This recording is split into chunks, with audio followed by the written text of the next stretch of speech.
Alright, welcome back to another episode of Now Showing with John and Cam. And on today's episode, we are going to actually take a little trip outside of the horror realm and we are going to talk about superheroes. So, I'm the bigger superhero fan out of the two of us. I'm the expert. This guy, he does like them, but not nearly as much as I do. So, this list for me was almost impossible to do. I already want to change it. I've wanted to change it multiple times. It has changed multiple times. This list was hard for him, but in a different because he didn't have as much to draw from as I do.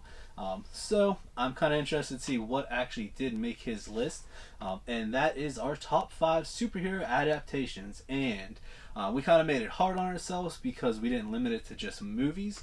We did box office hit movies, we did animated movies, and we even included TV series.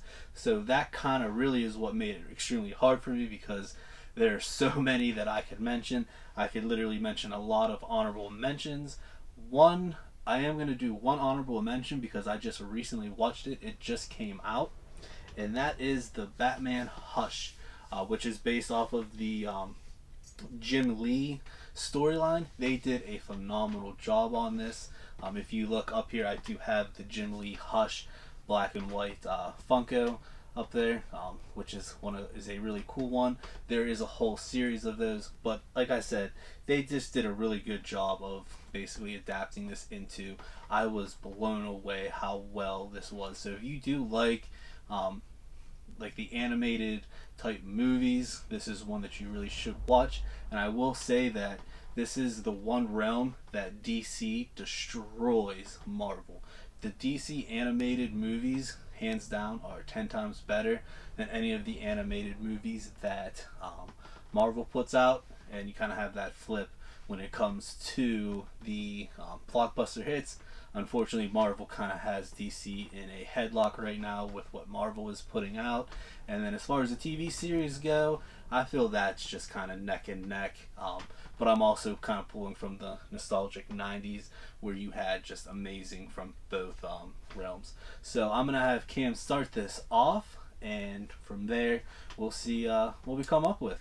So I think it's also, we should mention too, that one thing we did sort of collaborate on with this list is that we both decided we were not going to include any of the Avengers movies in this list. Yes, we did not, solely because it's a big collaboration. It's not really one superhero adapted movie. So yeah, well, I mean, it's that and the fact that, the Avenger movies, don't get me wrong, the Avengers trilogy was incredible, but without all the movies leading up to it, you really wouldn't have the Avengers. So without being able to mention all the Captain Americas, all the Thors, which those are all in play, but the actual the individual ones are. It's just the fact that the Avengers, there's too much that went into making those movies be those movies. So it wasn't fair. Because it would have just been Avengers, so. Okay, so my number 5 is a movie that came out in 2004. I did not see it in theaters, but when it came out, I watched it. I believe I rented it maybe, and I really enjoyed this movie. I ended up purchasing it very soon afterwards and watched it a handful of times since then, and that is The Punisher. The Punisher stars Thomas Jane, who's one of my favorite actors. I think he knocks this role out of the park. In the movie, he plays a character by the name of Frank Castle, I believe his name is. Yeah, and in the movie, his sort of spoiler alert, his family is murdered during they're having a family reunion type setting, and this basically corrupt businessman has his family murdered, and in doing so, the whole rest of the movie is sort of a revenge plot. He turns into this sort of superhero without having actual powers as the Punisher, and he kind of has a sort of a band of allies behind him, and he tries to take down the man that killed his family. This movie's brutal. It's violent. It's rated R. There is some really awesome action scenes in this movie. You're really gonna, hope that he gets revenge. It's got some cool cameos in the movie, and being that I'm a wrestling fan, it was cool to see Kevin Nash play one of the villains in this movie, Big Daddy Cool Diesel.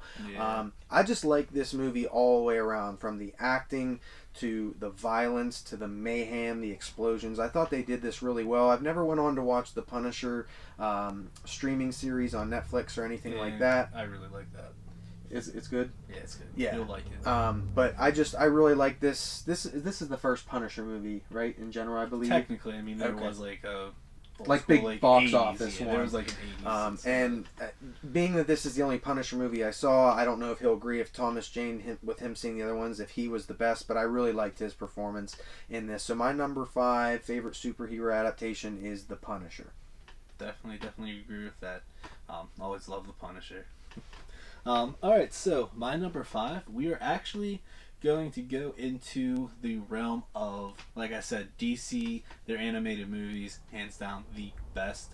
So my first one is one of the DC animated movies, and that is Justice League Flashpoint Paradox. So basically this one is, the Flash is kind of your main character, but of course all the other characters are in it that are in the Justice League. So the Flash, kind of somewhat spoilers, I'm not going to go into everything, but the Flash is in a battle against the Rogue Gallery, which you have Captain Cold, Captain Boomerang, all of the Rogue Gallery, and he defeats them, and he basically the next day wakes up. And if you don't know, Barry Allen is the Flash. His mom was killed by the Reverse Flash, and that's basically like he wants to get his mom back. And so when he wakes up, his mom's alive. Everything's different. Basically, he's in an alternate reality, and everything is just chaotic. Superman's in prison from the government because his ship crash landed in Metropolis, not in Smallville, and the government doesn't know what to do. He doesn't know like who he is, that kind of thing. So he's in prison. Wonder Woman and Aquaman are at war, which is basically threatens the entire planet. And Batman, this is a huge spoiler, but one of the craziest things, Batman is not Bruce Wayne, it's Thomas Wayne. So instead of Bruce Wayne's parents getting killed, Bruce Wayne dies, which forms Thomas Wayne to become Batman. And he's not your typical, he doesn't have the same value of don't kill anyone. So the first time you see Thomas Wayne as Batman, he's got guns and fucking, sorry, excuse me. This one I get really excited for. I've done really good not using that word. I apologize. He literally shoots someone. So it literally you're watching, you're like, oh my god, this is one of the greatest storylines that they've done. I highly recommend, even if you're not a big animated fan, this is one that might kind of get you into that realm, because it is really well done, the story, and how what most fans and most not real big fans, but people that know who Batman and they kind of know what they're about, to see the difference, how they kind of twisted that, is extremely interesting. You think that one would work as an actual film? I honestly, when I was putting this list together, I actually kind of thought that if they did this and they did it properly, they might be able to combat Marvel. Wow, that's pretty interesting. All right, so number 4. My number 4 is very, very recent, and became maybe the number 1 new hit show this year, and that is The Boys. The Boys, which is an Amazon Prime exclusive show, is adapted from a comic book series. It was adapted over from Eric Kripke, who happens to be the creator of Supernatural, my all-time favorite TV show, so go figure he would make what became one of my favorite shows this year. The Boys is just, it's awesome. I mean, it's so funny, crazy, just hard R, or TVMA, I guess you could say. Just brutal violence, fight scenes, nudity. It has it all.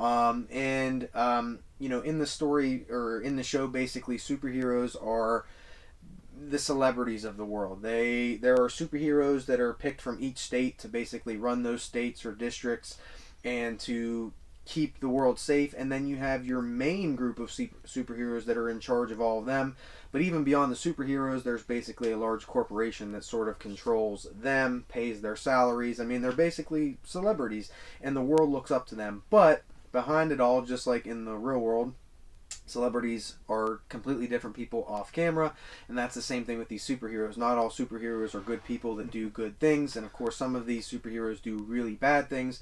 And in the show, right off the bat, there's a character named Huey who's something terrible happens to his girlfriend from one of the superheroes, and that's when he starts to find out that they're not these beloved people he thought they were. So he ends up teaming up with basically a rogue group that are trying to take down and expose superheroes, and it leads to this big war between superheroes, this rogue group, actual bad people and terrorists that are out there, and it's all combined into one big world. And this show blew me away from the very first episode. I knew I was hooked. And I cannot wait for season 2. Season 1, of course, ended on a huge cliffhanger, but this show, man, they did it right. And I've never read the comics, I've never seen the comics, so I don't know how true they are or how much they veered away. But either way, man, they got me hooked. I'm ready for season 2. The Boys made my list because it was done extremely well, extremely addicting. So yeah, my number 4, The Boys. Yeah, I definitely agree. It did make my list surprisingly, but yeah, that's probably at 6. Like they did a really good job. All right, so my number 4 might upset a few people, just because of I picked it over 2 other ones that kind of really could have easily went here or been higher on my list. Who knows? Maybe they are. But my number 4 is the X-Men animated series from the 90s. And the reason I say it might have upset the other 2 are Spider-Man from the 90s and the Batman animated series from the 90s. Both I hold really, really fond memories of. Like, I literally didn't miss an episode of those whenever those came out, and like that's what my like Batman, my Spider-Man is from the 90s animated cartoon. But the X-Men, I just felt I love the X-Men. They're kind of up there. They're probably my 3rd favorite. As far as like, I like the X-Men over the Avengers. I like the X-Men over Justice League, and just the X-Men animated series. Like, they just built all the characters up, the storylines that they did, the adaptions, doing the whole Phoenix saga, basically, and like it was one of those that like back in the day, like you would have 5-6 part like series, so you would be watching it, it would end, it would say to be continued, you're just like, no, I need to know what happens. This was one of those that had like literally every storyline that they did. The Savage Land, doing the Apocalypse series, doing Galactus, and they also had like different cameos in them. And that was the other thing, like with I feel like this is back when I think maybe Marvel had the kind of better animation, was back in the 90s with the X-Men, with Spider-Man, because you had a lot of the crossovers and stuff back then, which were amazing. So yeah, number 4, the X-Men 90s animated series. Cool, awesome. I remember catching a few of those like back in the day, but I didn't. And those are I still watch to this day. So yeah. So my number 3, going back to the movie realm here, is 1998's Blade. Blade is an awesome vampire movie. Blade, of course, is half human, half vampire, but he does not agree with the vampires and what they do, so of course he tries to hunt them down and do good things for the world. And in the movie Blade, Wesley Snipes plays this character to perfection. The acting in this movie, even for being, sometimes you can say like comic book film adaptations may be corny or not known for like the best acting, but the acting in this film is top notch. When it came out, the effects were top notch. The villain in the film, Deacon Frost, awesome villain.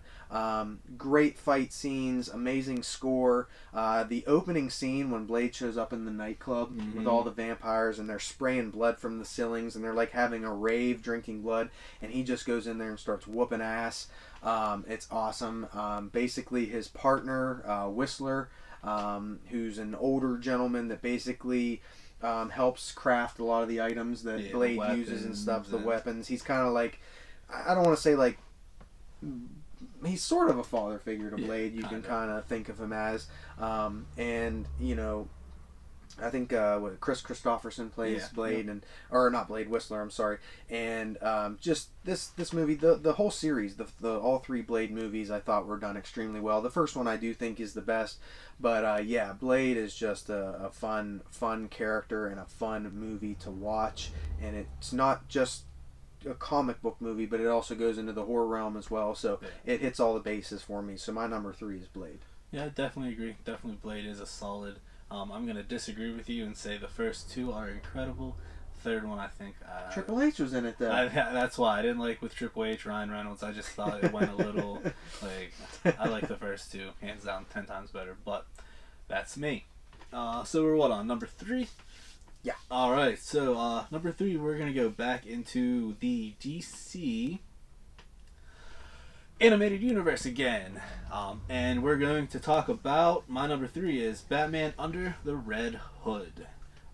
So if you don't know who the Red Hood is, real quick, the Red Hood is Jason Todd, who is one of the former Robins of Batman, who the Joker brutally kills.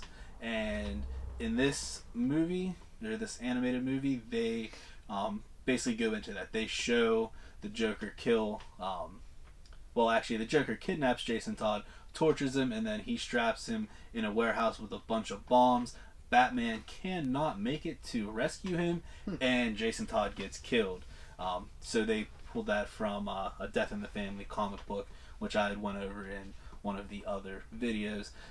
So moving on, a few years later, a new character comes into Gotham named the Red Hood, and he's basically taking out crime lords, and he's kind of taking over the drug trade in Gotham, and taking over all the different gangs and everything, and he's putting into place certain things. You have him playing Batman, and you think that he's this bad guy trying to take over, and he's really not. He's out for revenge. So it all plays out that he's been trying to get to the Joker this entire time. So not to get into too much detail in it, Batman kind of has a feeling because of how the guy fights, how he acts and everything, and he thinks that it might be Jason Todd, but hey, it can't be Jason Todd, he's dead. Sure enough, it is Jason Todd at the end, and there's this big epic fight and everything. But they just do a really good job of pulling from some certain comics that I loved back then to basically create this, and they did a really good job. It is one of the greatest storylines from the Batman universe, and I highly recommend watching this one. Awesome. Yeah, we're going into number 2 now. Oh wait, I forgot to mention one quick thing. He had mentioned Supernatural earlier. This is another Supernatural tie-in.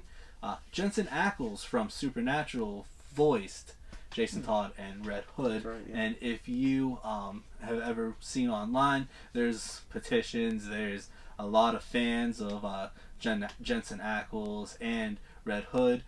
Jensen Ackles actually dressed up as Red Hood as kind of a teaser. Yeah. A lot of people want him to, if they would ever do like a live action adaptation, they want him to play Red Hood. So that'd be cool. And I would be down for that. That's awesome. So going into number 2, my number 2 was a film from 2016, and it became one of the most popular superhero adaptations not only of that year but still to this day. My number 2 is the highly beloved Deadpool. Deadpool, went to see it in theaters with a friend of mine, and I was blown away. I love the movie. I laughed so hard during the movie. It was way more brutal than I thought it was going to be. And I went home, told my wife about it. She's really not into superhero stuff at all, other than a couple TV shows she watches. Took her to go see it. It became her favorite superhero movie of all time. She watches Deadpool a lot. And the sequel, of course, was really good too, but I do like the first one better. And of course, Ryan Reynolds just there's really no one else I don't think that can play this role. I mean, he did it perfectly. The funny music in this, from Salt and Pepper to just the violence, the gore, the one-liners, everything is done so well in Breaking Deadpool. the fourth wall. Breaking the fourth wall, yeah. I love this movie. I was really excited to hear that he, signed on to now make a third Deadpool movie. I know a lot of people are worried now with Disney, like whether they're going to allow it to still remain rated R, but I don't see any way that it's not going to be rated R. That's one of the things that make Deadpool, so special. So yeah, the character of Deadpool became one of my favorites just simply from seeing this movie, and they did everything right. It's, like I said, hilarious yet brutal, and just talking about it makes me want to watch it again. So yeah, my number 2 is Deadpool. Yeah, I definitely agree with that. They did a really good job. And like you said, Ryan Reynolds, there's no other he like crushed Deadpool. it. Like, it's just real quick, I want to take a step back to number 5 because you did mention if they would do a live action. Like, do you think it's another one of those, talking about Jensen Ackles is what sparked it. Jeffrey Dean Morgan is who a lot of fans want to play the Flashpoint Paradox, Thomas Wayne Batman. There's been fan art of him basically in the costume, and I think that would be the perfect casting for that. That'd be cool. So for my number 2, we're actually going to finally get into a live-action movie, and that is Spider-Man 2. Yes, the Tobey Maguire, even though I'm not a big fan of Tobey Maguire as Peter Parker or really as Spider-Man. I don't think that there's they didn't do a better storyline than whenever they did Doc Ock in Spider-Man 2. Just the progression of him going into madness, becoming Doc Ock, the progression of Peter Parker, watching one of his mentors basically go down that path and not be able to prevent it, and then that climactic scene at the end whenever he's fighting and he knows that Doc Ock is his mentor and he has to basically defeat him, and just the emotion, the storyline. There's not a better Spider-Man movie in my opinion, and like I said, Spider-Man's one of my favorite.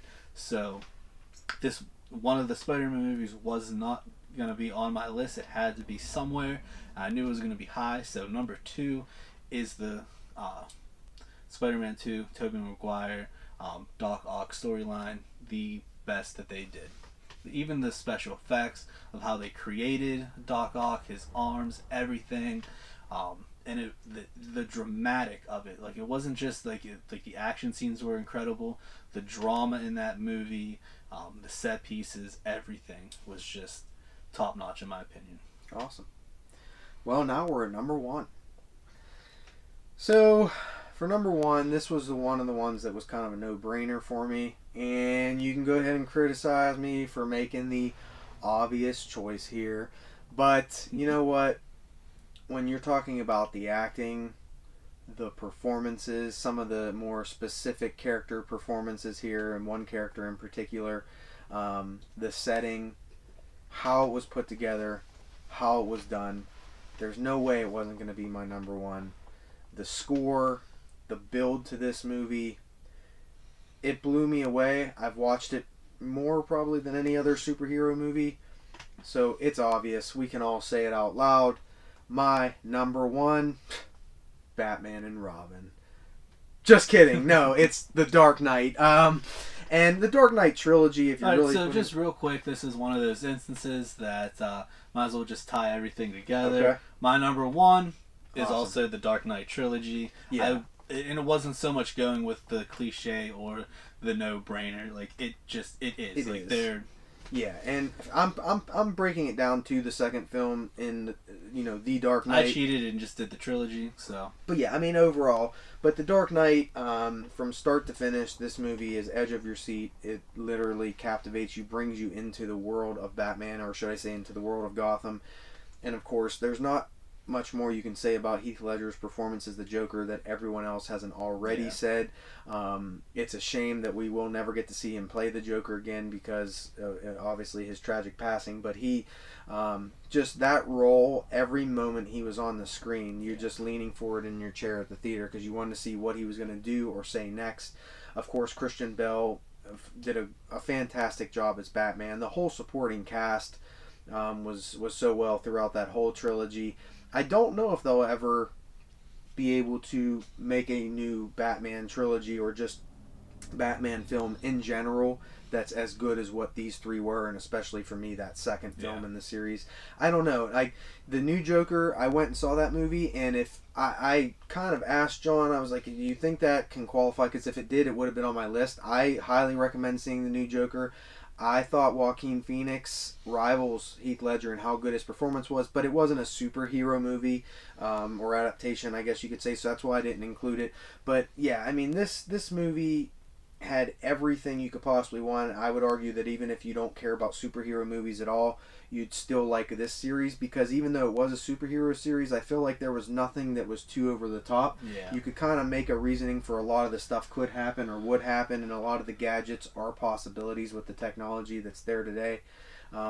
But yeah, I know it's kind of a cliche pick because a lot of people, The Dark Knight, Heath Ledger, but there's a reason why The Dark Knight, Heath Ledger, because it is that good. So yeah, my number one, I'll say The Dark Knight trilogy like he's saying, but the second film out of those three is my favorite. Yeah. I mean, I'm going to say the exact same, the entire trilogy, but yeah, the second one is basically the standout, and that is unfortunately the fact of Heath Ledger's performance of the Joker and the fact that the Joker is one of the most iconic supervillains in comic book history, not just DC, not just Marvel, the Joker.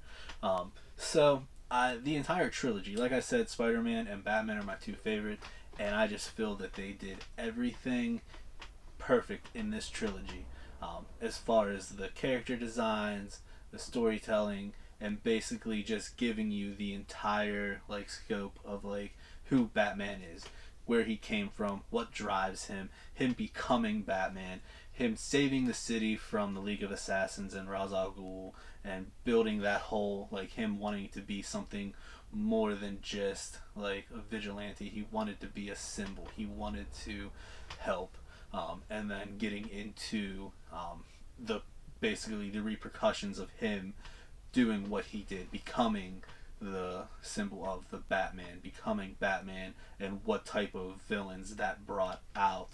And you got the Joker, and you got to see him kind of battling with his decision to do that, and just the insanity of dealing with someone that doesn't have any motives of money, power, revenge, just sheer for the enjoyment of it. And then basically him, to an extent, sacrificing himself because of the Harvey Dent line in that. And then getting into the third one, I honestly would say the third installment was my least favorite. I did like the whole character of Bane. I thought they did a good job. But as far as the story and everything, I feel like the first two are where it's at. And I really only have one gripe with this, and it's really a nitpicky gripe, because one of my all-time favorite characters is the Scarecrow. And I feel yes, they had the Scarecrow in it, but I just felt they didn't do enough with him. He was a supporting character. I would love to see a Batman movie with the Scarecrow as one of the main villains. I would love to see them do the Scarecrow from the Arkham Knight video games. See basically him pull him into one of those crazy hallucination dreams. I just feel that the Scarecrow was just a little underused. He was just kind of a peon, really, which kind of crushed me a little bit. Cillian Murphy did a good job with what he had, yeah, but there wasn't a lot for him. Yeah, I would, like I said, he's one of my all-time favorite villains, and I just felt I was like, oh yeah, they're doing the Scarecrow, and then I saw it, and I was like, oh man, give me a little bit more, but yeah. But yeah, I wasn't sure if that was going to end up being your number one, but that's cool that it was. But yeah, guys, let us know. What are your top 5 superhero adaptations? If you're a big fan of them like this guy is, I'm sure it'll be tough for you guys as well. But we're curious to see whether you agree or disagree with our list. Maybe when I said Batman and Robin, a lot of you did agree with that. Maybe it is your favorite just because of Seal alone. And George Clooney. Yeah. But no. So yeah, guys, thank you so much again for tuning in. We hope you are enjoying these countdowns and all of our content in general. There's a lot more coming along the way. If you haven't already, please hit that like button and hit the subscribe button as well. And thank you so much for being part of Now Showing with John? and Cam. We'll catch you next time.